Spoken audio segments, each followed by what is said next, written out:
Emakhosini lisidi khanya kamakunda wishewe. I just want to share a message nabantwana bedlozi that emsebenzini or wherever in circles that you're in, be it a school. What are you doing? What are you doing? Switch it off. My goodness. What? Yes. Yeah, bom. Be it whichever situation you're in or whatever. Nje kunzima because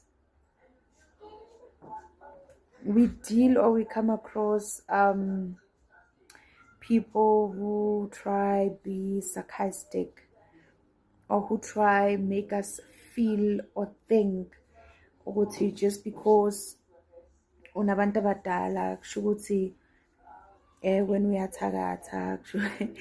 I think abogogo nabomkhulu went through that, and nathi unfortunately we will go through that. And ungapheli moya if you are being accused, or sometimes they don't blatantly come out and say it, but their actions or them being passive aggressive, you can feel it's okay, this is what they're implying or they're trying to say, or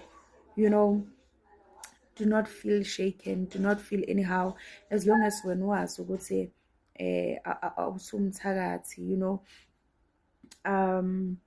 uthi ungena eteksini umuntu umbone ukuthi uncomfortable just because uhleli phambi kwakho ngoba ufaka ubuhlali noma ufaka ibhayi, do not be shaken.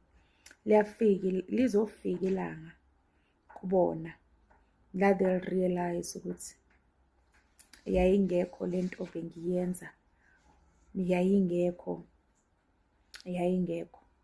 kodwa sizothini makhosi lisidi khanya kamakunda wishewe.